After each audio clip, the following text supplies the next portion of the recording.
Shalom frères et sœurs, bienvenue dans votre émission Lettres anonymes. Nous sommes le mercredi 22 mars, voilà, et j'avais tout simplement une pensée à vous partager, voilà. J'avais à cœur qu'on puisse éventuellement partager par rapport au discipulat, voilà. Quelles sont les caractéristiques en gros d'un bon disciple, d'un véritable disciple. Alléluia. Donc, si vous me le permettez, je vais remettre ce moment entre les mains de notre aile de gloire. Seigneur, je te bénis pour cette grâce que tu m'accordes, Seigneur, de pouvoir tout simplement partager ta parole avec ton peuple. Seigneur, je remets ce moment entre tes mains bénies. Ma prière, c'est que ton Esprit Saint puisse prendre le contrôle maintenant au nom de Yahushua. Seigneur, ouvre notre entendement, notre intelligence, pour que nous puissions comprendre avec perfection ta pensée, vraiment, au nom de Yahushua. Aide-nous, soutiens-nous, Père, au nom de Yahushua, afin que nous puissions grandir encore et expérimenter la croissance spirituelle dans le nom de Yahushua, et que nous puissions grandir aussi dans cette connaissance précise et correcte de ta parole, Seigneur Adonai Yahweh. Gloire à ton saint nom. Amen. Voilà. Donc, voilà. Donc, déjà, voilà, comme je vous ai dit, j'avais à cœur de partager par rapport à ça, parce que j'ai pu partager ça avec certains bien-aimés. Et voilà, le fait de savoir qu'est-ce qu'un bon disciple en fait. Voilà. Quelles sont les caractéristiques d'un véritable disciple de Yahushua. Et tout d'abord, je dirais qu'est-ce qu'un disciple? Un disciple, c'est quoi? En grec, c'est mathetes, vous voyez? Et en latin, c'est discipulus. En gros, c'est un élève, un apprenti. C'est une personne qui reçoit l'enseignement en gros d'un maître. Quelqu'un qui adhère aux doctrines, vous voyez, d'une personne, d'un maître. Voilà. Quelqu'un qui reçoit un enseignement spécifique dans un art ou une science. L'enseignement en gros d'un précepteur, si je puis m'exprimer ainsi. Vous voyez? Et un vrai disciple, c'est un étudiant. C'est quelqu'un qui va chercher à acquérir la connaissance de quelque chose. Et notamment dans le royaume, c'est quelqu'un qui va essayer d'approfondir, voilà, de grandir dans cette connaissance précise et correcte de la parole d'Elohim. Alléluia. Et on va voir que en général, que ce soit à l'école, au collège ou au lycée,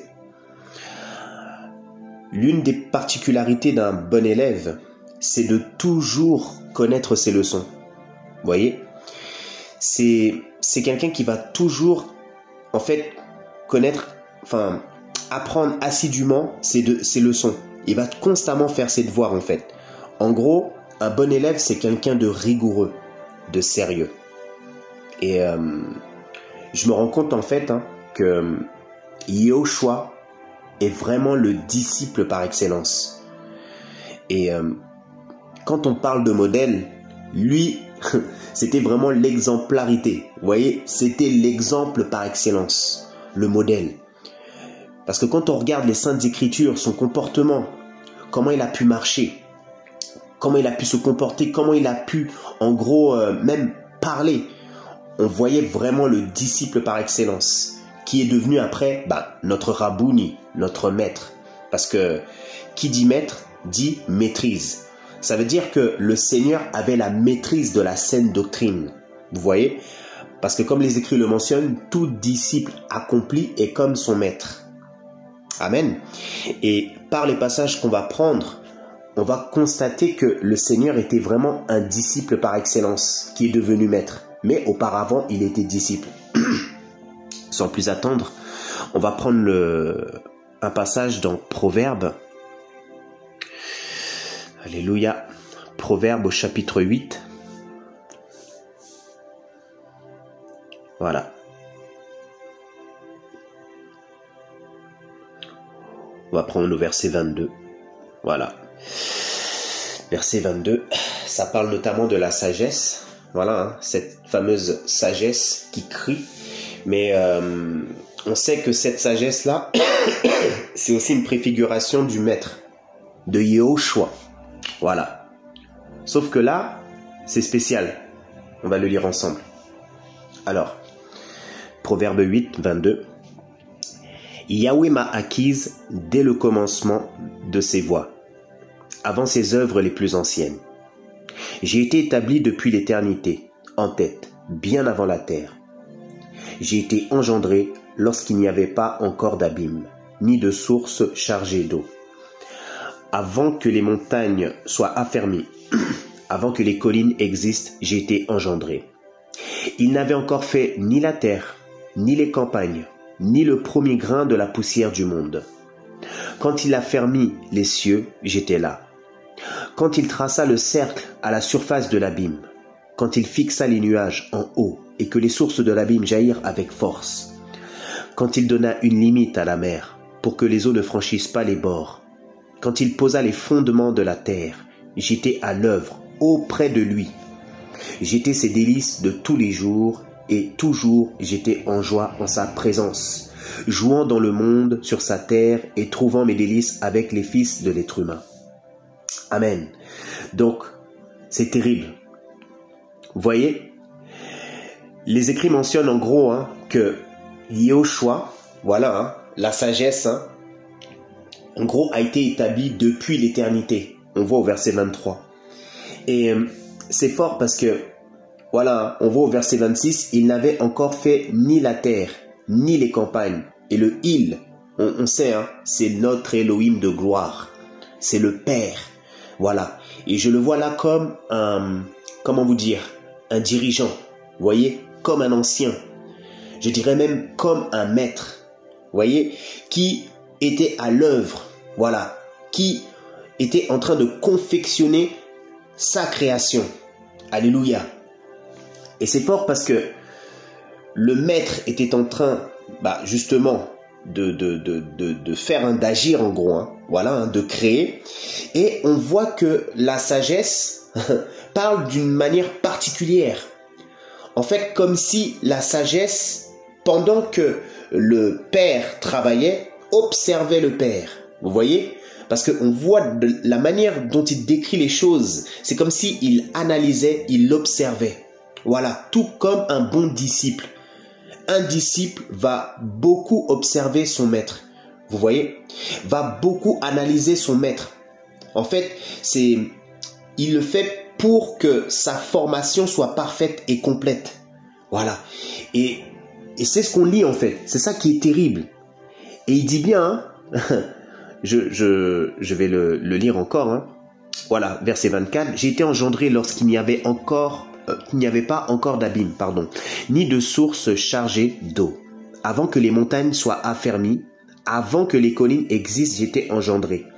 Et regardez, il n'avait encore fait ni la terre, ni les campagnes, ni le premier grain de la poussière du monde. Quand il a fermé les cieux, voyez, donc il est au travail. J'étais là. Donc, la sagesse, donc Yehoshua était là. Vous voyez, quand il traça le cercle à la surface de l'abîme, quand il fixa les nuages, voyez, en haut, et que les sources de l'abîme jaillirent avec force, quand il donna une limite à la mer, pour que les eaux ne franchissent pas les bords, quand il posa les fondements de la terre. Regardez ce que dit le verset 30. J'étais à l'œuvre auprès de lui. Alléluia. Vous voyez? En fait, pendant que le Père, en tant que dirigeant, en tant qu'ancien, vous voyez, en tant que maître, travaillait, lui-même, de la même manière en parallèle, il était à l'œuvre auprès de lui. Vous voyez? Ça veut dire que pendant que le maître travaillait, de la même manière, lui aussi, afin de pouvoir faire le travail à la perfection, il mettait en pratique tout simplement ce qu'il voyait que le Père faisait. En fait, tout ce que le Père faisait, il le faisait aussi. Vous voyez? C'est terrible. Vraiment en parallèle, vous voyez? Voilà. Et c'est terrible. Vraiment, c'est terrible. Et là, en fait, par ce passage, nous découvrons en fait que Yehoshua était bel et bien un disciple à ce moment-là. Vous voyez? Et c'est fort parce que ça... C'est avant la création vous voyez, ça remonte. Hein. Mais à ce moment-là, nous voyons déjà que le Seigneur était déjà un disciple par excellence. Et il était assidu, il était rigoureux. Parce que la façon dont il spécifie, il énumère ce que le Père faisait, c'est qu'il analysait énormément. Il observait, mais scrupuleusement, voilà, son maître. Vous voyez? C'est terrible. Et ça me fait penser à un autre passage dans Jean 7, Yohanan 7. On va le prendre rapidement. Merci Seigneur pour ta parole. Regardez ce que dit la parole. Waouh. Alors, Yohanan 7 au verset 10. Yehoshua à la fête des cabanes ou des tabernacles. Mais lorsque ses frères furent montés, alors il y monta aussi lui-même, non pas manifestement, mais comme en secret. Les Juifs le cherchaient pendant la fête et ils disaient « Où est-il » Et il y avait un grand murmure à son sujet dans les foules. Les uns disaient « C'est un homme bon », mais d'autres disaient « Non, il égare la foule ». Toutefois, personne ne parlait franchement de lui à cause de la crainte qu'on avait des Juifs. Mais comme on était déjà au milieu de la fête, Yehoshua monta au temple et il enseignait. Et les Juifs s'étonnaient, disant « Comment celui-ci connaît-il les lettres sans avoir été enseigné ?» Et Yehoshua leur répondit et dit « Ma doctrine n'est pas de moi, mais de celui qui m'a envoyé. Si quelqu'un veut faire sa volonté, il saura si ma doctrine est d'Élohim ou si je parle de moi-même. Celui qui parle de lui-même cherche sa propre gloire. Mais celui qui cherche la gloire de celui qui l'a envoyé est vrai et il n'y a pas d'injustice en lui. » Alléluia. Donc vous voyez, c'est fort. Au verset 15, il dit bien « Et les Juifs s'étonnaient disant « Comment celui-ci connaît-il les lettres sans avoir été enseigné ?» Et c'est vrai qu'à ce moment-là, les Juifs ne reconnaissaient pas Yehoshua en tant que Mashiach. Pour eux, c'était pas le Messie. Vous voyez, c'était quelqu'un qui était venu, c'était quand même quelqu'un qui avait une certaine connaissance.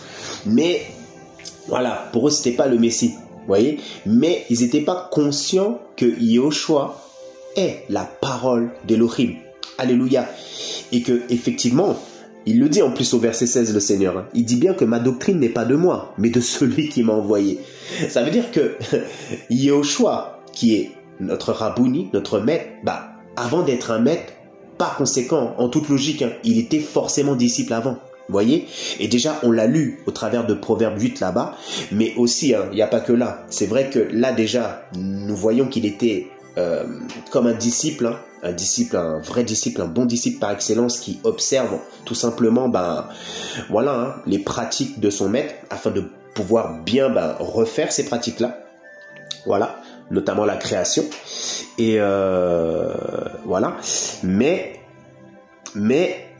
bien entendu, quand il est né aussi, quand il a grandi, en fait, pendant toute sa jeunesse, tout ça, bien sûr, il a dû être assidu et recevoir certainement l'enseignement aussi, parce que là, il était, il était fait de chair comme nous, avec cette chair adamique. Vous voyez, il était là en tant qu'homme, voilà.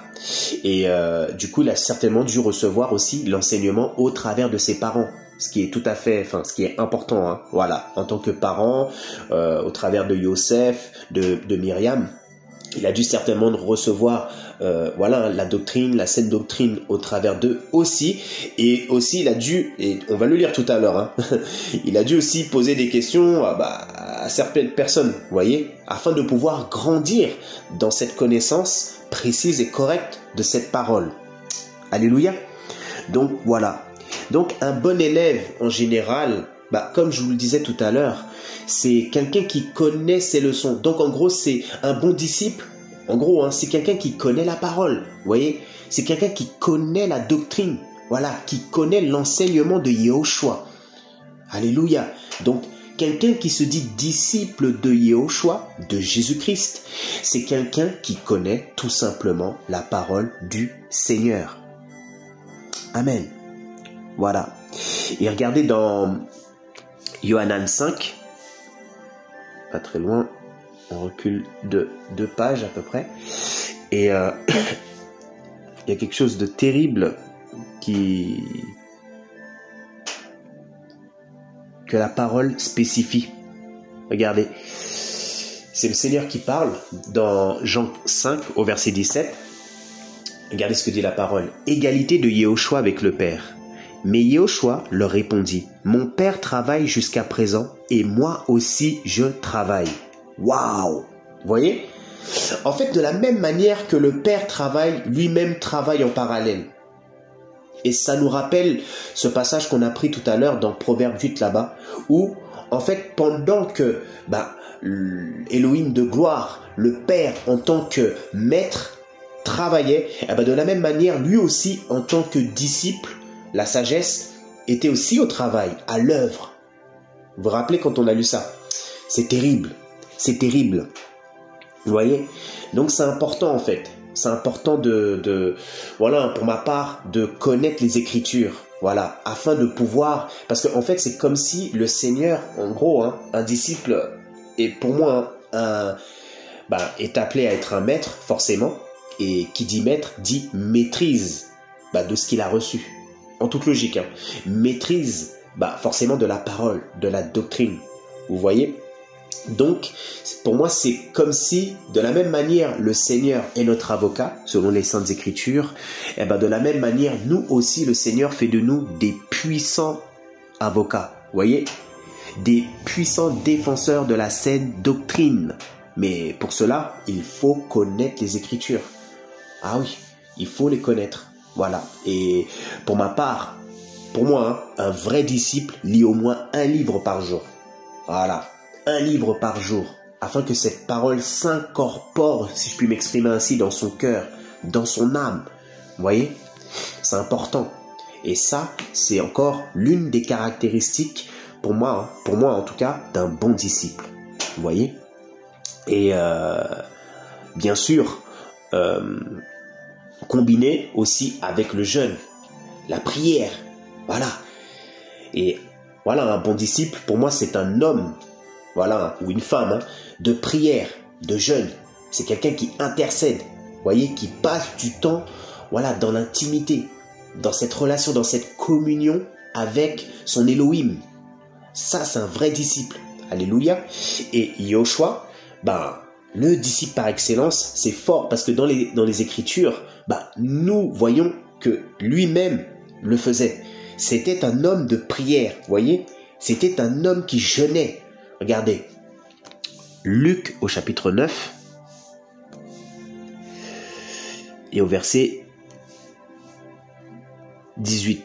Parce qu'il ne faut pas l'oublier, parce qu'il y a beaucoup de personnes qui se disent chrétiens, chrétiennes. Mais qu'est-ce qu'un chrétien à la base? Vous voyez? Un chrétien, c'est quoi? Chrétien à la base, ça veut dire petit Christ. Vous voyez? Et c'est dans Actes là-bas, en fait, les disciples du Seigneur, on les a appelés chrétiens, en fait, parce que, en fait, les personnes voyaient qu'ils avaient le même comportement que le maître. Vous voyez? Ils se comportaient de la même manière. En gros, ils vivaient comme le maître. Donc, on les a appelés petits Christ. Vous voyez? Donc, un chrétien, c'est un petit Yehoshua. Vous voyez? C'est quelqu'un qui vit de la même manière que le Seigneur vivait. Alléluia. Voilà. Et comme je le disais tout à l'heure, Yehoshua était un homme de prière. Waouh. Donc, Luc 9, regardez, au verset 18. Je lis au nom de Yehoshua. Pétros reconnaît Yehoshua comme étant le Mashiach. Or, il arriva que comme il était dans un lieu retiré pour prier, et que les disciples étaient avec lui, il les interrogea, disant, « Qui suis-je au dire des foules ?» Voilà, on peut s'arrêter là. Et vous voyez, en fait, le Seigneur était quelqu'un qui se retirait souvent pour aller prier. On sentait qu'il aimait la prière. C'était une passion pour lui. Il passait énormément de temps dans la présence du Père. C'était un homme, un homme de prière. Voilà. Et c'est encore, pour ma part, l'une des caractéristiques d'un bon disciple. un bon disciple est un homme de prière, est un homme qui jeûne.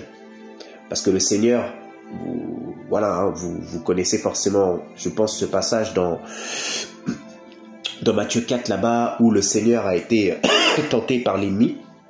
Les écrits mentionnent qu'il était en jeûne, voyez. Donc c'était quelqu'un qui avait une vie de jeûne et une vie de prière. Et comme c'est le modèle et que nous devons de nous aligner à ce modèle, toi aussi, ma sœur, mon frère, tu dois être un homme ou une femme de prière et de jeûne. Alléluia. Donc, ça veut dire par ces écrits que de la même manière que le Seigneur se retirait souvent pour prier, toi aussi, tu dois, efforce-toi de prendre du temps avec le Seigneur. Voilà, de grandir, si je puis m'exprimer ainsi, dans la consécration. Parce que c'est effectivement, ça fait partie de la consécration. C'est ça la consécration. Le fait de se consacrer pour ton Éloa de gloire. Alléluia. Passer du temps dans sa présence, dans la prière, dans la méditation aussi de ses saintes écritures. Amen. Il y a un autre passage qui est similaire dans Lucas au chapitre 6. On va le prendre aussi rapidement, histoire d'appuyer encore cette pensée. Voilà, Lucas, chapitre 6 et au verset 12. Choix des 12 apôtres. Or il arriva en ces jours-là, qu'il s'en alla sur une montagne pour prier. Et il passa toute la nuit à prier Elohim. Alléluia. Vous voyez, c'est terrible. En fait, c'était vraiment un homme de prière. Il passait constamment du temps à prier. Vous voyez, il n'était pas dans l'oisiveté, dans la distraction, comme malheureusement beaucoup de chrétiens sont. Vous voyez, c'est un temps où il y a beaucoup de distractions. En fait, l'ennemi met le paquet pour mettre les véritables enfants d'Elohim dans la distraction. Vous voyez, lui, malgré cela, il s'efforçait, il prenait du temps. Vous voyez, ça veut dire qu'il traitait durement son corps pour se maintenir, dans la présence du Père. Alléluia. Dans cette intimité. C'est-à-dire qu'il avait une réelle intimité avec le Père. Une vraie complicité. Voilà. Et là, le pire, c'est qu'il avait un choix crucial. Le choix de ces 12 apôtres. Donc du coup, les écrits mentionnent qu'il a même passé toute la nuit à prier. Waouh! Là, on voit un homme de prière véritable. Un vrai, un réel. Voilà. Quelqu'un qui a passé toute sa nuit. Il n'a pas dormi. Il a fait une veillée de prière. Seul. C'est terrible. Alléluia. Afin de recevoir les directives auprès du Père. Afin de recevoir tout simplement le choix. Parce que ce choix-là, comme là c'est Yahushua en tant qu'homme, donc c'est pas son propre choix. Enfin, comprenez mon langage. C'est le choix que le Père lui a communiqué. En fait, en gros, le choix des 12 apôtres vient du Père. Alléluia. Donc voilà. Alléluia. Donc un vrai disciple grandit dans la consécration, vous voyez. Et le Seigneur, c'est ce qu'il faisait. En fait, on a l'impression qu'il... Après, effectivement, les écrits mentionnent qu'il avait l'esprit sans mesure, mais il avait une vraie vie de consécration. Voilà. Il avait vraiment cette vie de prière, cette vie de jeûne. Alléluia. Du coup, le Seigneur, on ne peut pas le contester. C'était un homme spirituel. Voilà. Et en général, un bon disciple grandit dans la consécration afin d'acquérir un bon niveau spirituel, vous voyez. C'est ça le but. Dans cette génération, surtout que les temps vont être de plus en plus difficiles, de plus en plus compliqués, faut que nous soyons des hommes et des femmes spirituels et non charnels au nom de Yahushua. Alléluia. Et pour ma part, un bon disciple, en général, s'entoure lui-même de bons disciples. Je pense que vous voyez ce que je veux dire. C'est-à-dire qu'il ne va pas perdre son temps à être avec des hommes, des femmes, des personnes qui n'aiment pas la parole, vous voyez, qui n'aiment pas la prière, qui n'aiment pas tout ce qui est lié au royaume. C'est quelqu'un qui va, en gros, traîner, si je puis m'exprimer ainsi, avec des fous, des folles du Mashiach, de Yahushua. Voilà. Et comme le dicton le dit, les fous, c'est limite, ils s'allient ensemble, vous voyez, ils se ressemblent et voilà. C'est ça en fait. Et en général, un véritable disciple s'entoure lui-même de bons disciples. afin de maintenir son niveau. Voilà, parce que si on se met avec quelqu'un qui est médiocre, en fait, comme la parole le dit, hein, dans 1 Corinthiens 15 là-bas, hein, au verset 33, les mauvaises compagnies corrompent les bonnes mœurs. Donc tu vas, en fait, pas malheureusement, ton niveau va baisser en fait. Parce que tu vas te rabaisser sans le vouloir. Ton niveau va se rabaisser, voilà, au niveau de ces personnes. Et là, c'est compliqué. Vous voyez? C'est pour ça c'est important de s'entourer des hommes, enfin pour moi, hein, d'hommes et des femmes de feu. Alléluia. Des personnes qui sont embrasées par la puissance de l'esprit, afin que toi aussi, tu puisses maintenir le level, si je puis m'exprimer ainsi, le niveau, au nom de Yeshua. Voilà. Ne reste pas avec des personnes qui peuvent te faire perdre ton temps. Ne reste pas avec des personnes qui sont dans la distraction. Voilà. De la même manière, regardez, hein, dans les Écritures là-bas, dans Genèse là-bas, hein, Abraham a dû se séparer de Lot. Vous voyez? Parce que Lot, la définition de Lot, on le sait, hein, c'est voile. Et voilà, Lot certainement était quelqu'un, malheureusement, on ne se rend pas compte, mais c'était quelqu'un enfin il se rendait pas compte, mais c'était quelqu'un qui pouvait être un voile pour lui. Vous voyez? Parce que Abraham avait un objectif, il avait une vision précise. Et des fois, malheureusement, on peut s'entourer de personnes qui peuvent être, excusez-moi du terme, mais comme des boulets spirituels. Des personnes qui peuvent nous freiner. Et c'est un temps où, voilà, on doit grandir dans la consécration, mais notamment aussi dans la sanctification. Vous voyez? La mise à part. On doit se séparer excusez-moi du terme, mais des éléments parasites. C'est important. Afin de pouvoir justement, arriver au but. Voilà. Et nous, notre but véritable, c'est le ciel, le royaume. Alléluia. Voilà. Et regardez, hein, on va prendre un passage dans Proverbe 13, là-bas. Proverbe 13. Merci Père, que ton nom soit béni, que ton nom Papa soit glorifié. Au verset 20, regardez ce que dit la parole. Celui qui marche avec les sages deviendra sage, mais le compagnon des insensés sera détruit. Waouh, waouh, waouh, waouh, waouh. Vous voyez? C'est écrit noir sur blanc. En gros, un vrai disciple va s'entourer de personnes sages, afin de grandir dans la sagesse. Alléluia. Vous voyez? Mais, regardez, il dit bien, le compagnon des insensés sera détruit. D'où le verset que j'ai mentionné, qu'on n'a pas forcément pris, les mauvaises compagnies corrompent les bonnes mœurs. Donc, à force de fréquenter ce genre de personnes, en fait, tu finiras par être détruit. C'est pour ça que c'est important, hein. On ne subit pas une relation. Ma soeur, mon frère, tu ne dois pas subir une relation. Tu ne dois pas subir une amitié. Si la personne là, c'est une occasion de chute, il faut fuir. Ah oui, parce que le salut est personnel. C'est pas grâce à cette personne que tu iras au ciel. Voilà, la personne, l'être le plus glorieux qui peut t'emmener au ciel, c'est Yehoshua. Alléluia. Amen. Donc, voilà. Et moi, pour ma part, hein, j'ai juste un petit témoignage. Quand j'étais plus jeune, voilà, notamment au collège, par la grâce du Seigneur, j'avais des notes, bon, ça allait, c'était moyen, mais c'était quand même bien au-dessus de la moyenne. Mais à un moment donné, le Seigneur a permis que je puisse avoir 2 amis. Et en fait, c'était vraiment des têtes. Vous voyez, je m'en rappellerai toujours.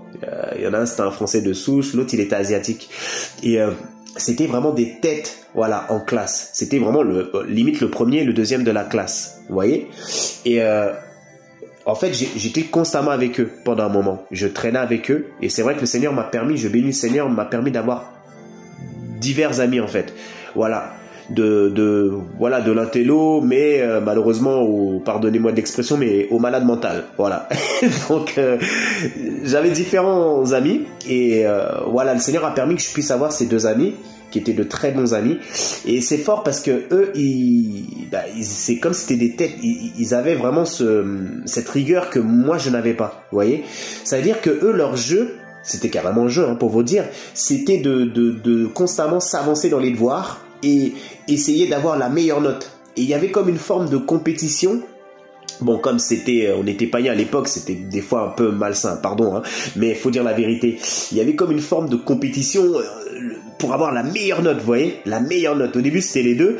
Et moi, du coup, comme j'étais constamment avec eux, en fait, ça m'a encouragé à cela, vous voyez. Donc, du coup, moi-même, qui passais pas forcément un temps à fond dans les devoirs, je passais beaucoup de temps dans les devoirs. J'avais le nez constamment dans les bouquins, dans les choses comme ça, et je m'en rendais pas compte. Mais je commençais à devenir de plus en plus performant, vous voyez, au niveau des cours.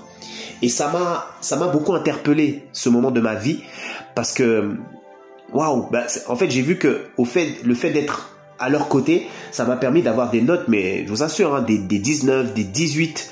Voilà, des fois même j'étais devant eux dans certaines choses, voilà, que ça pouvait être en anglais, j'ai pu faire aussi latin. Mais des fois aussi, la plupart des fois c'est eux qui me battaient à plat de couture. Mais pour vous dire que à force de les avoir fréquentés, mon niveau a évolué, vous voyez. Et c'est fort parce que quelques temps après, après au lycée, malheureusement, je me suis retrouvé avec des amis, mais voilà, malheureusement peu fréquentables, voilà, qui normalement j'aurais peut-être pas dû les connaître. Du coup, mes notes ont chuté. Vous voyez, donc c'est un exemple, mais typique, vous voyez.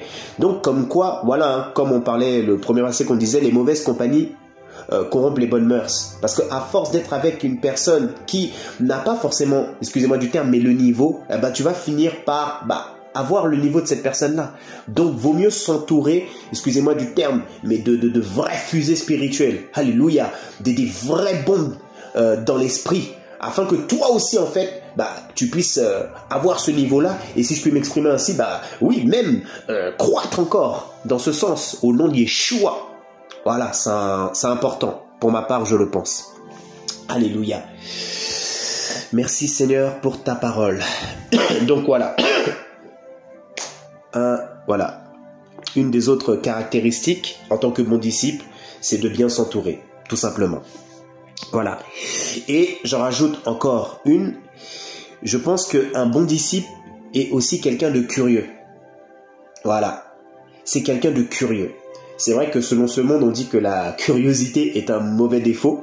Mais là, dans le royaume, surtout dans la connaissance de la saine doctrine, c'est pas un mauvais défaut du tout. Frères, sœurs, au contraire, c'est une bonne chose. Voyez ?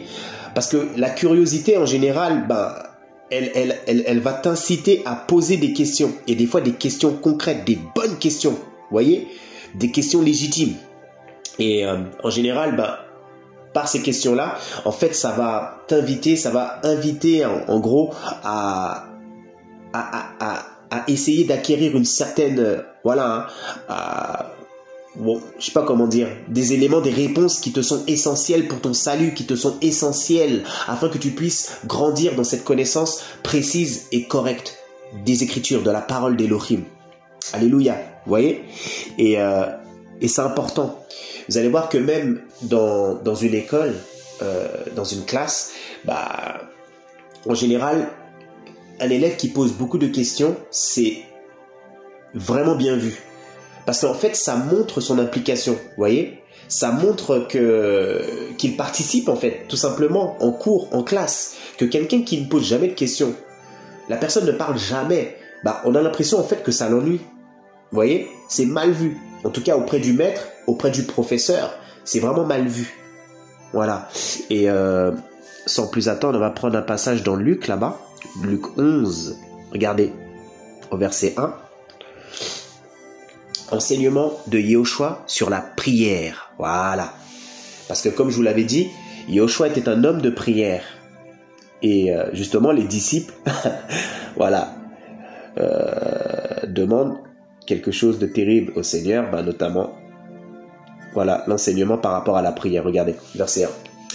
Et il arriva, comme il était en prière en un certain lieu, que l'un de ses disciples lui dit, dès qu'il eut cessé, « Seigneur, enseigne-nous à prier comme Yohanan l'a enseigné à ses disciples. » Et il leur dit, « Quand vous priez, dites, Notre Père qui est dans les cieux, que ton nom soit sanctifié, que ton royaume vienne.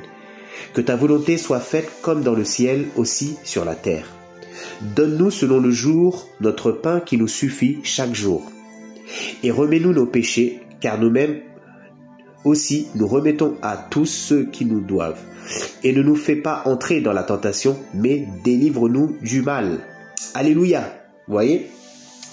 Donc, là, par ce passage, les disciples qui étaient, pour ma part, hein, quand même de bons disciples, même s'il y avait des choses qu'ils ne comprenaient pas tout le temps du Seigneur. C'est normal, parce que ce sont des élèves. Vous voyez? Et un élève, c'est comme un enfant. Alléluia. Et la racine du mot enfant, c'est ignorant. C'est-à-dire qu'un élève ignore pas mal de choses, mais il est là pour apprendre. Vous voyez? Il est là pour apprendre.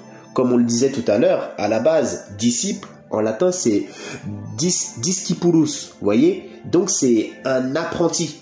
C'est un élève, mais un apprenti. Donc, lui, il est là pour apprendre.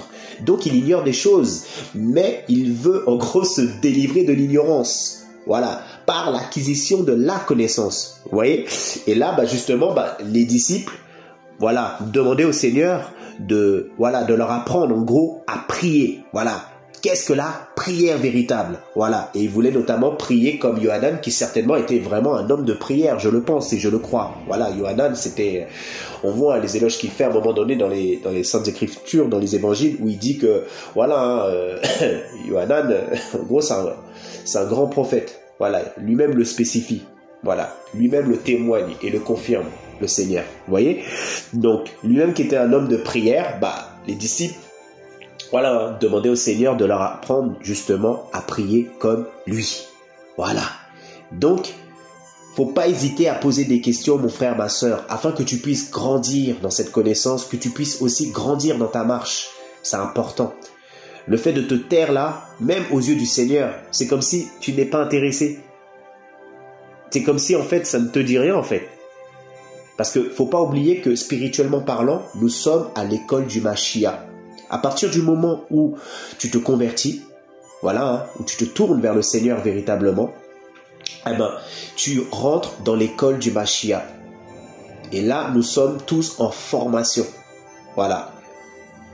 Selon, si je puis m'exprimer ainsi, différentes promotions. Voilà, d'autres sont arrivés avant, d'autres sont là, d'autres arriveront encore plus tard. Voilà, mais c'est ça en fait. Et dans cette école, voilà, faut pas hésiter. Voilà, on est comme quand il y a des réunions, quand voilà, même lors des églises de maison, enfin dans tous les programmes, que ce soit des conférences, conférences chrétiennes, dans lesquelles tu peux participer, ou des conférences téléphoniques. Faut pas hésiter à poser des questions. Voilà, déjà pour toi, parce que le salut est personnel, afin que, en fait, par ces questions-là, que ça puisse mettre des pierres à l'édifice pour ton salut. C'est important. Voilà. En tout cas faut pas hésiter. Regardez. Et même dans Yohanan 3 là-bas, on voit Nicodème, lui-même est venu en coulisses en posant des questions au Seigneur. Vous vous rappelez? Parce que, voilà, lui-même, à ce moment-là, je sais pas, je pense mais il commençait à être un disciple. Vous voyez, de Yehoshua. Il commençait à être un disciple, un élève. Parce qu'en fait, l'enseignement du Seigneur l'a beaucoup interpellé et beaucoup touché. Du coup, il se posait des questions et lui, il n'a pas hésité. Voilà, c'est vrai qu'il a été en coulisses parce qu'il ne voulait pas être vu des autres pharisiens, tout ça.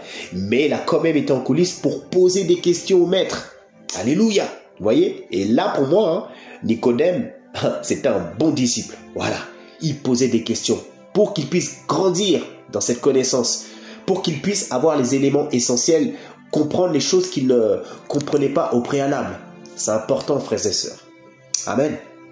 Voilà, et même dans Luc 2 là-bas, regardez, alléluia, regardez, notre Yehoshua, le disciple par excellence. Regardez ce que dit la parole. C'est terrible. Au verset 46, là c'est quand le Seigneur, il avait 12 ans. Vous vous rappelez, il avait 12 ans. Et à un moment donné, il était avec ses parents, mais à un moment donné, les écrits mentionnent qu'il s'est écarté. Et regardez ce que dit la parole, verset 46. Or, il arriva que 3 jours après, ils le trouvèrent, ses parents, dans le temple, assis au milieu des docteurs, les écoutant et les interrogeant. Tu vois? Vous voyez? Parce qu'en fait, lui-même, à l'âge de 12 ans, c'était un élève par excellence. Un bon élève, un bon étudiant. Vous voyez? C'est vraiment quelqu'un qui cherchait à acquérir, à grandir dans cette connaissance, vous voyez, vis-à-vis de la Torah, vis-à-vis de la parole, de la loi. Donc, il était au pied, si je puis m'exprimer ainsi, des docteurs et les écoutait, vous voyez, il les écoutait énormément et leur posait les questions certainement légitimes. Et du coup, ça a donné, lui-même, hein, comme la parole le dit, tout disciple accompli est comme son maître. Du coup, il est devenu maître, Rabouni. Donc, il n'est pas devenu maître comme ça. Voilà. Il est devenu, par son assiduité, par sa rigueur, par son sérieux. Alléluia. Voilà. Et comme je le disais tout à l'heure, hein, le Seigneur, c'est l'exemple par excellence. C'est un modèle. Et pour moi, un bon disciple est un modèle. Au niveau du comportement, au niveau de sa façon de parler, c'est un modèle. Voilà, c'est pas quelqu'un qui va être dans le dérèglement spirituel. Non. C'est un modèle, quelqu'un qu'on va imiter. Vous voyez? Quelqu'un qu'on va observer et qu'on va vouloir faire pareil. Parce qu'on voit que cette personne, dans sa marche là, tout est carré. Alléluia dans l'esprit, au nom de Yeshua. Vous voyez? Et regardez ce que Paul dit à Tite, dans Tite, au chapitre 2, pardon. Titre, chapitre 2.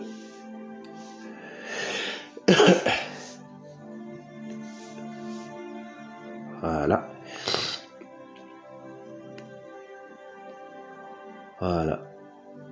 Regardez, au verset 1.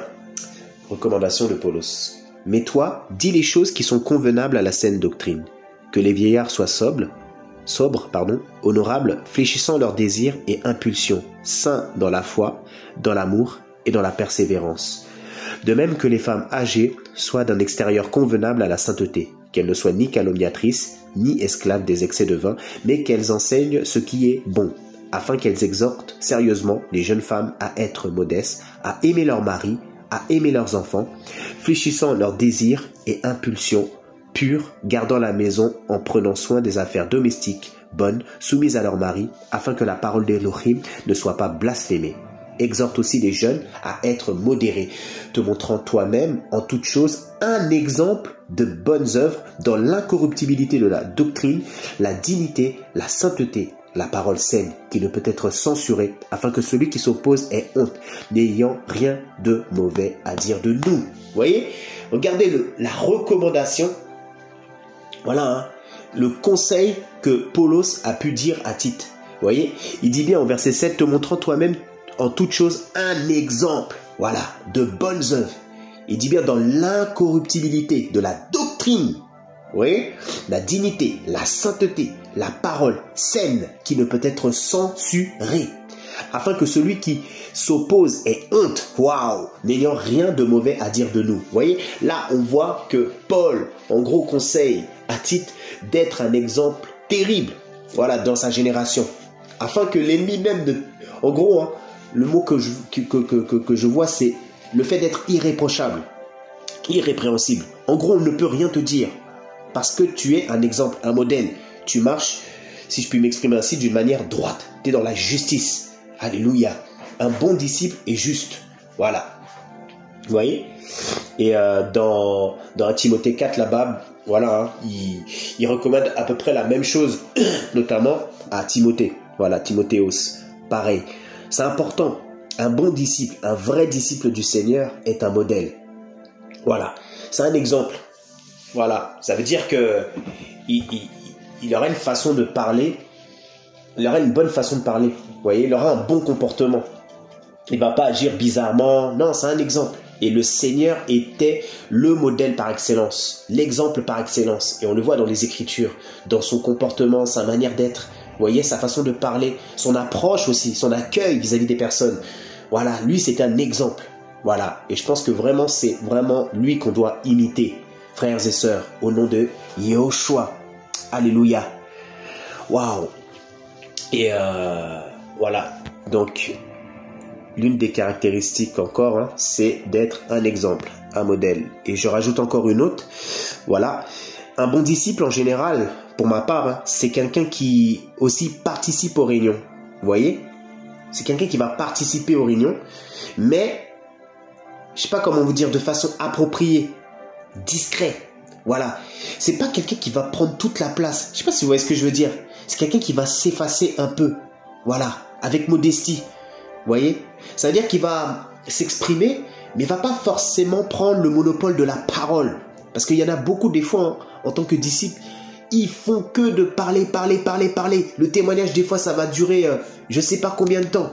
Et ça, c'est mal vu aux yeux du Seigneur. C'est pas bon du tout. Vous voyez? Et ça, en général, hein, souvent, c'est un peu le m'as-tu vu, l'orgueil qui est derrière. Le moi, le je. En gros, comme toi, tu veux parler, il faut qu'on t'écoute. Et pendant je sais pas combien de temps. Non, il faut être dans l'humilité. Et pour moi, un véritable disciple est dans l'humilité. Regardez. J'ai un autre passage dans Philippiens 2. On voit justement, hein, ça parle un peu de notre maître de gloire. Regardez. Philippiens 2 au verset 5. Voilà, l'humilité du Mashiach. Voilà, le modèle par excellence. Qu'il y ait donc en vous la même pensée que dans le Mashiach Yehoshua, lequel étant en forme d'Elohim, n'a pas considéré comme une proie à saisir d'être égal à Elohim. Mais il s'est vidé de lui-même en prenant la forme d'esclave, en devenant semblable aux humains. Et, reconnu à son apparence comme un être humain, il s'est abaissé lui-même en se rendant obéissant jusqu'à la mort, même jusqu'à la mort de la croix. C'est pourquoi aussi Elohim l'a élevé à la suprême majesté et lui a donné le nom qui est au-dessus de tout nom, afin qu'au nom de Yehoshua, alléluia, fléchisse tout genou des êtres célestes et terrestres et de ceux qui demeurent dans le monde souterrain. Et que toute langue confesse que Yehoshua Mashiach est le Seigneur à la gloire d'Elohim, le Père. Amen. Voyez? Waouh. Donc il dit bien que le Seigneur n'a pas considéré comme une proie à saisir d'être égal à Elohim. Voyez? Il dit bien verset 7, mais il s'est vidé de lui-même en prenant la forme d'esclave, en devenant semblable aux humains. Waouh! Donc en gros, le Seigneur s'est mis à notre portée. Alléluia. Vous voyez, il s'est rabaissé à notre niveau. Voilà, afin de pouvoir nous sauver. Mais on voit aussi l'humilité du Seigneur. Vous voyez, le Seigneur était humble de cœur selon les écrits. Humble de cœur. Il dit dans sa parole, je suis humble de cœur. Alléluia. Donc un bon disciple, un vrai disciple, il est humble, dans l'humilité. Voilà, quand il y a des réunions, des choses comme ça, il sera pas dans le m'as-tu vu, il faut absolument qu'on te voie, il faut absolument qu'on t'écoute. Quand tu pries là, il faut qu'on t'entende. Quand tu chantes là, faut, voilà, comme t'as une certaine grâce, il faut absolument que waouh, on t'entend chanter, on entend des, excusez-moi du terme, des vibes, tout ça. Non. Non, le vrai disciple est dans l'humilité. Il est, voilà, le mot qui me vient, c'est l'humilité, mais il est aussi dans la discrétion. C'est important. Il est discret. Voilà. Un vrai disciple est dans la discrétion. Regardez, les écrits mentionnent même que le Seigneur, lorsqu'il a été arrêté, pour le reconnaître là, il a fallu que Judas lui fasse un baiser. Mais vous vous rendez compte? C'est-à-dire qu'il était discret. Il savait même pas qui était vraiment le maître. Parce qu'il n'était pas dans l'extravagance. Il était discret. Voilà. Et un vrai disciple est discret dans sa façon de faire, dans sa façon de marcher. Voilà. Waouh. Regardez, on va prendre un autre passage dans Proverbe. Merci papa. Proverbe 2 au verset 11. Regardez ce que dit la parole, c'est terrible. Merci Seigneur. La discrétion te gardera et l'intelligence veillera sur toi. Waouh. Voyez, il dit bien la discrétion te gardera. Comme si, en fait, là, dans ce passage, on a personnifié la discrétion. Donc, on comprend que la discrétion, c'est le Seigneur. Alléluia. Vous voyez? Donc, le Seigneur, l'un de ses noms est la discrétion. Waouh. Vous voyez? Donc, nous aussi, on doit être discret. De la même manière que le Seigneur est discret. On n'est pas là à pavaner. On n'est pas là pour dire que nous sommes des super chrétiens. On n'est pas là, voilà. On est discret. Voilà. Dans la discrétion. Amen. Waouh. Donc voilà. Alors, on a pu voir cette caractéristique, le fait d'être discret. Voilà. Des fois de savoir aussi s'effacer. Voilà. Être dans la modestie, dans l'humilité, dans la discrétion. Voilà. Et moi, ce que je remarque aussi hein, dans les temps dans lesquels nous sommes, en gros, un disciple idéal, ou je dirais même à l'école, hein, un élève ou un écolier hein, ou un étudiant idéal, c'est quelqu'un qui a toujours les bonnes réponses. Je sais pas si vous voyez ce que je veux dire. C'est quelqu'un qui répond juste aux questions qu'on va lui poser. Voilà. Et il aura toujours un air très appliqué. Voilà. Parce que, en fait, pour lui, hein, la doctrine, là, c'est pas des blagues. C'est salutaire. Voilà. Que ce soit pour son propre salut, mais aussi le salut des autres. Vous voyez? Voilà. Et on sait que pour pouvoir répondre juste, pour pouvoir acquérir constamment les bonnes réponses, il faut connaître la doctrine. Voilà. D'où cette recommandation que le Seigneur dit à Josué. On va le prendre. Josué, je ne sais pas si vous vous rappelez, Josué 1, passage que tout le monde connaît, hein, mais très important. Josué, chapitre 1, et au verset 8, regardez ce que dit la parole. Que ce livre de la Torah ne s'éloigne pas de ta bouche, mais dites-le jour et nuit, afin de veiller à agir selon tout ce qui est écrit. Car alors tu feras réussir ta voie, alors tu prospéreras. Waouh, voyez? Donc là, le Seigneur, en gros, hein, conseille à Josué, à Yehoshua, en fait, de méditer les Écritures jour et nuit. Vous voyez? De la même manière, Josué, c'était aussi une préfiguration, certes, du Maître, mais aussi une préfiguration de nous-mêmes. Donc nous aussi, toi aussi, ma soeur, mon frère, tu te dois de méditer cette parole jour et nuit, tu vois, afin de veiller à agir selon tout ce qui est écrit, car alors tu feras réussir ta voie, tu prospéreras. Alléluia.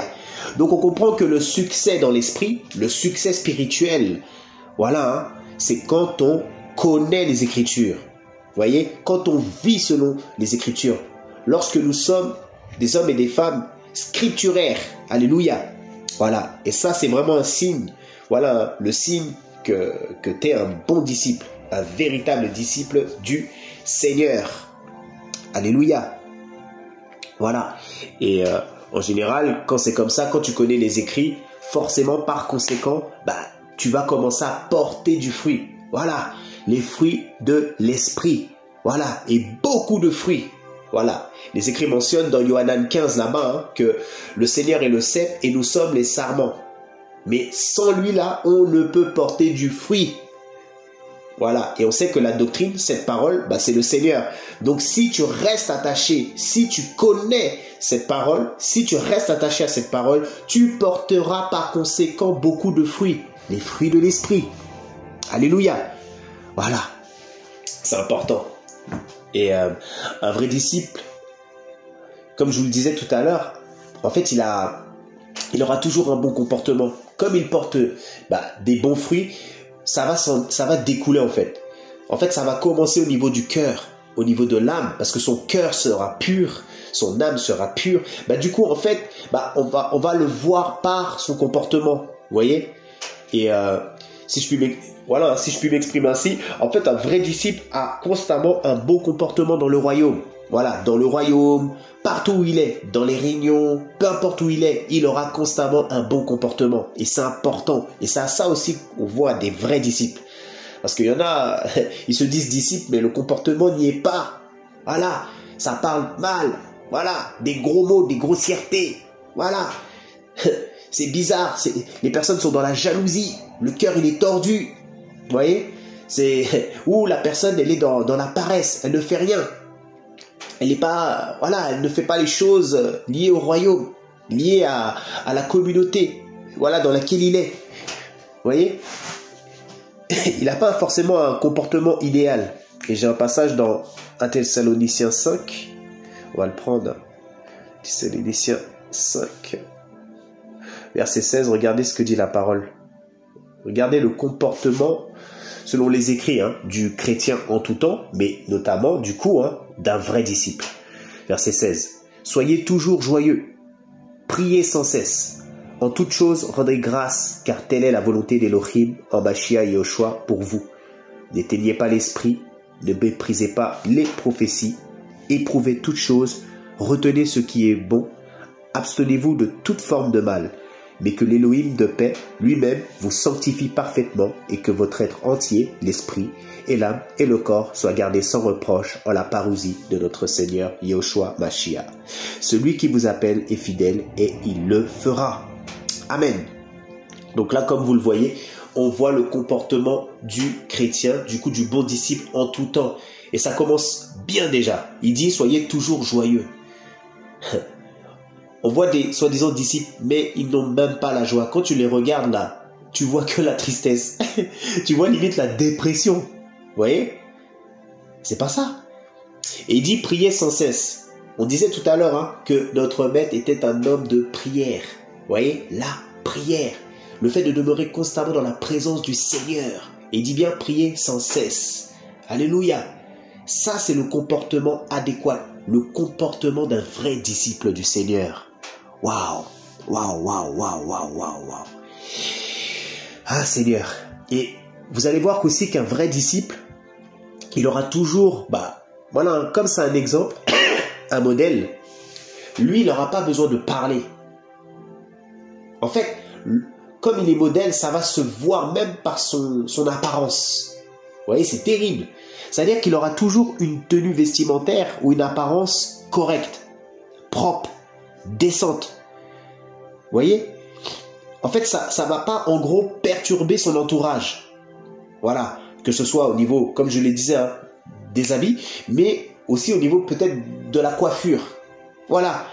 Le bon disciple n'est pas dans l'extravagance, dans l'excentricité. Vous voyez? Le bon disciple, en fait, il aura une apparence sobre. De la même manière, comme je le disais tout à l'heure, dans les écrits qui mentionnent que dans Yeshaya 53 là-bas, n'empêche, si je ne me trompe pas, où c'est bien spécifié que le Seigneur n'avait rien pour attirer le regard. Mais vous imaginez? Rien pour attirer le regard. Ça veut dire qu'il avait une simple robe. Une robe tranquille, une robe en fait comme la communauté normale. Vous voyez? Il n'avait pas peut-être la robe avec les phylactères des pharisiens, des robes somptueuses. Non, il n'avait pas ça. Vous voyez? Et un bon disciple, de la même manière que le Seigneur s'habillait comme ça, un bon disciple est censé s'habiller comme ça. Vous voyez? Voilà, avoir une tenue décente. Et Paul, justement, le recommande aussi. Voilà, il le recommande à Timothée par rapport aux femmes. On peut le prendre. 1 Timothée, merci papa. 1 Timothée, chapitre 2. Et au verset 9, regardez, il dit bien la tenue de la femme, sachant que nous sommes tous, comprenez mon langage, femmes, parce que nous sommes l'épouse du Seigneur, l'Ecclésia. Alléluia, l'église du Seigneur. Et regardez au verset 9, de même aussi que les femmes dans un vêtement modeste avec égard pour les autres et autocontrôle se par non de tresse et d'or ou de perles ou d'habits très coûteux, mais au moyen de bonnes œuvres, ce qui convient à des femmes qui font profession de révérence envers la bonté d'Élohim. Vous voyez? Alléluia. C'est important. Voilà, d'être habillé d'une bonne manière. Pas forcément comme on le voit. On voit bien, il dit bien, voilà, se par non de tresse et d'or ou de perles ou d'habits très coûteux. Vous voyez? Donc, le bon disciple, la bonne disciple, n'est pas dans l'extravagance, dans le m'as-tu vu. En fait, il va s'habiller d'une manière modeste. Vous voyez? On parlait tout à l'heure, le vrai disciple, il est dans la discrétion. Voilà. Donc, le vrai disciple s'habille d'une manière sobre. Même, il va se coiffer d'une manière sobre. Il n'aura pas une coiffure, avec des couleurs terribles, avec pour les jeunes hommes des traits, des traits dans la tête, tout ça. Non. Il aura une coiffure sobre. Voilà. Et n'oublions pas que même notre apparence, ça reflète l'état de nos cœurs. Voilà. Ça reflète l'état aussi de nos cœurs. Et ces personnes-là, en général, voilà, il y a un peu de matu vu, un peu d'orgueil, mais souvent bon, c'est pas à condamner parce que des fois ces personnes-là aussi veulent exister, vous voyez. Souvent c'est par manque d'amour, de considération, donc voilà, c'est vraiment des fois des blessures au niveau de l'âme. Mais je bénis quand même le Seigneur parce que par sa présence dans l'esprit, comme il restaure notre âme, en fait on n'a plus besoin de ce genre de choses, si je puis m'exprimer ainsi, d'accessoires pour pouvoir exister. Voilà. Donc voilà, mais un bon disciple, voilà, c'est quelqu'un qui s'habille avec une manière décente, vous voyez, qui a une apparence correcte, propre et voilà, et décente. Voilà, que le Seigneur soit béni. Et comme je le disais, c'est pas quelqu'un qui sera dans l'excentricité, vous voyez, qui sera forcément dans les modes de ce monde. Non. Non, lui il sera vraiment sobre en fait, vous voyez. Et ça me fait penser à ce fameux passage dans Romains 12 là-bas où les écrits mentionnent notamment voilà, que de ne pas se conformer, vous voyez, au siècle présent, à l'âge présent. C'est important, ne pas se conformer au siècle présent. C'est ce que la parole nous recommande. C'est important, frères et sœurs. Vous voyez, c'est vraiment important que vraiment, en tout cas, le Seigneur nous garde dans ce sens, au nom de Yahushua. Voilà, le fait de ne pas se conformer au siècle présent, mais de tout simplement, voilà, être selon la ligne directrice du Seigneur, vivre comme lui, voilà, avoir le même comportement que lui. Être plutôt en fait, nous conformer à l'esprit, nous conformer à la mentalité du Seigneur. Voilà.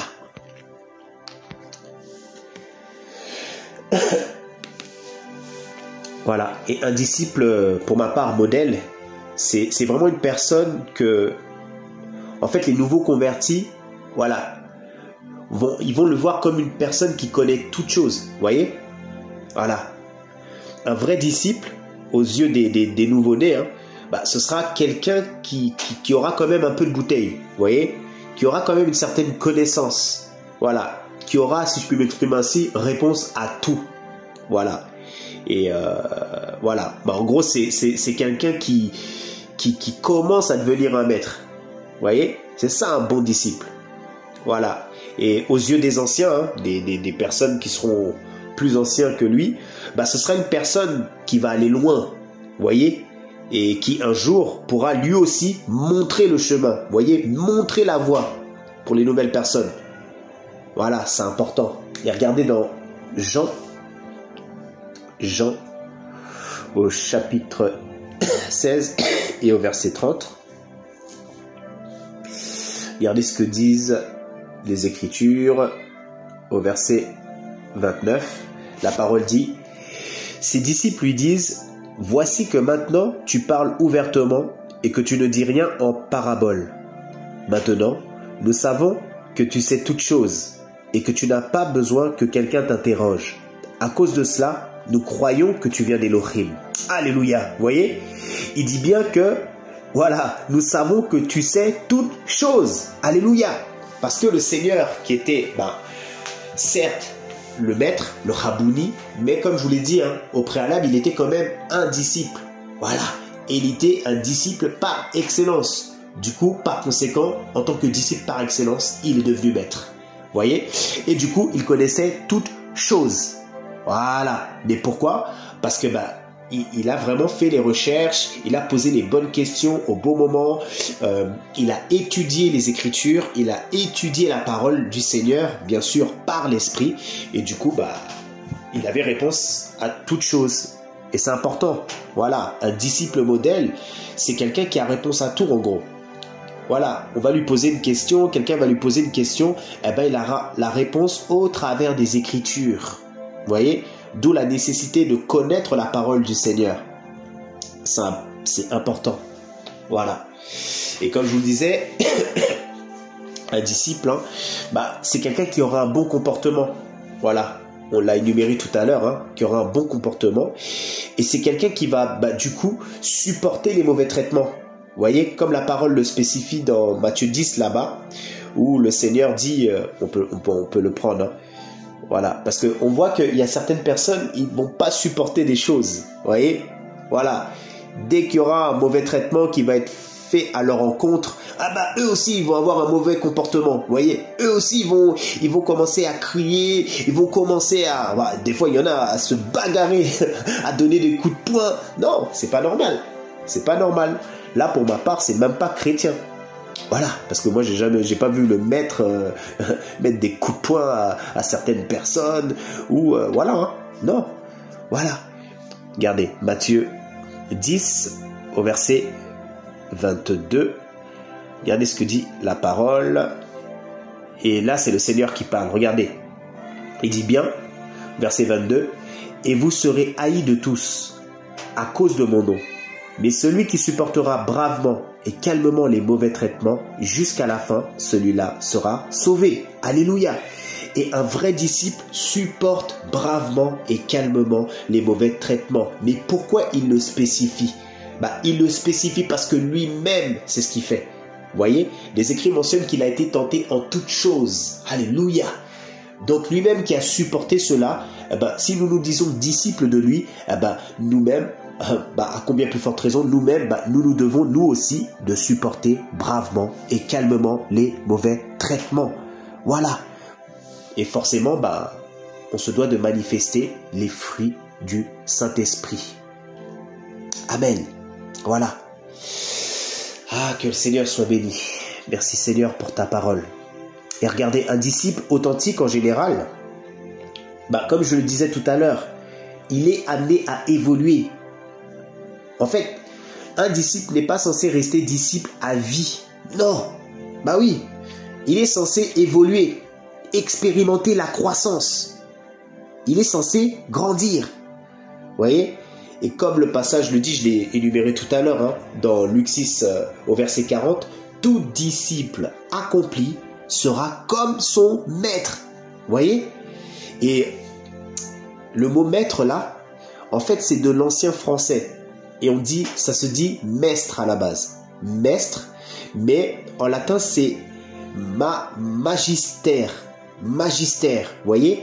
Et en fait c'est vraiment celui qui commande, celui qui dirige, celui qui enseigne. Voilà, c'est ça un maître. Celui qui enseigne. Et comme je le disais tout à l'heure, qui dit maître, dit maîtrise de l'enseignement reçu par son prédécesseur. Vous voyez? Et un bon disciple, forcément par conséquent, sera amené à retransmettre avec précision la doctrine qu'il a reçue. Voilà, c'est ça un véritable disciple. Tout disciple est amené à évoluer en tant que maître. À l'instar, rappelez-vous, de Élisée. Élisée était au pied d'Élie pendant quelque temps, selon les Saintes Écritures. Vous vous rappelez, Et il a fini par devenir un grand prophète, comme son maître Élie, parce que Élie était son maître. Vous voyez? Voilà. C'est important. C'est pour ça que c'est important d'être aux côtés du maître, surtout en plus à l'époque, les Hébreux, les Juifs, les disciples vivaient avec leur maître afin de pouvoir bien incorporer, voyez, la vie, la façon de vivre, bien incorporer en gros l'enseignement au travers de la vie de leur maître, de leur rabouni, voyez. Et c'était ce qui s'était passé avec Élie et Élisée, voyez. Et en général, le bon disciple, quand c'est comme ça là, il expérimente une croissance constante. Voilà, il ne fait que grandir, grandir, grandir. Voilà. Et on se rend compte que c'est la volonté de notre aile. Voilà, parce que dans les Saintes Écritures, le Seigneur dit lui-même qu'il faut qu'en gros qu'on aille de progrès en progrès, de gloire en gloire. Donc c'est la volonté du Seigneur que nous puissions grandir, que tu puisses grandir, que tu puisses expérimenter la croissance, que tu puisses toi aussi devenir maître, maîtresse. En gros, que tu puisses maîtriser la saine doctrine, maîtriser cette connaissance précise et correcte de la parole d'Élohim. Alléluia. Waouh, waouh, waouh, waouh, waouh. C'est terrible. C'est vraiment terrible. Je bénis vraiment le Seigneur pour sa parole qui nous éclaire, qui nous permet de grandir. Amen. Et la question que je pourrais, peut-être poser, c'est qu'est-ce qui fait qu'on reconnaît un vrai disciple de l'agneau? Qu'est-ce qui fait qu'on reconnaît un vrai disciple? Un véritable disciple de Yahushua Mashiach. Et le Seigneur le spécifie dans, merci Père, dans Yohanan. On va prendre Yohanan 13, regardez ce qu'il dit, c'est terrible. Regardez ce qu'il dit. Donc Yohanan 13, au verset...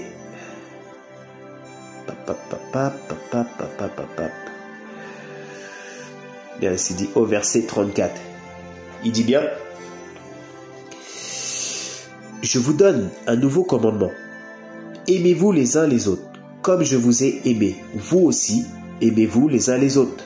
À ceci, tous connaîtront que vous êtes mes disciples, si vous avez de l'amour les uns pour les autres. Waouh! Vous voyez? C'est terrible. Donc, on reconnaît un vrai disciple du Seigneur quand la personne est dans l'amour. Voilà. Quand la personne a de l'amour. Voilà. Parce que nous sommes disciples de Yahushua. Du coup, disciples de l'amour. Alléluia. Vous voyez? Voilà. Et dit bien, je relis, à ceci, verset 35, tous connaîtront que vous êtes mes disciples si vous avez de l'amour les uns pour les autres. Voilà. Et c'est vrai que souvent dans les écrits, voilà, souvent c'est spécifié qu'on doit s'aimer les uns les autres. Voilà. Ça me fait penser à ce fameux passage dans 1 Corinthiens 13, qui parle notamment de l'amour. Sans l'amour, là, on est comme une cymbale, selon les écrits. On ne vaut rien. Voilà. Et on sait que l'amour, voilà, que notre haine est amour. Donc sans lui, là, on n'est rien. Vous comprenez? C'est terrible. Waouh. Voilà. En tout cas, gloire au Seigneur. Je bénis vraiment le Seigneur pour ce moment. Que toute la gloire lui revienne. Et ma prière, c'est que le Seigneur puisse t'aider à grandir encore en tant que disciple. À grandir encore dans cette connaissance, afin que toi aussi, tu puisses devenir un jour un maître, une maîtresse. Quelqu'un qui maîtrise la saine doctrine, cette connaissance que nous avons reçue, cet héritage, alléluia, cette parole de vie. Amen. Que le Seigneur soit béni. Bon courage et à bientôt.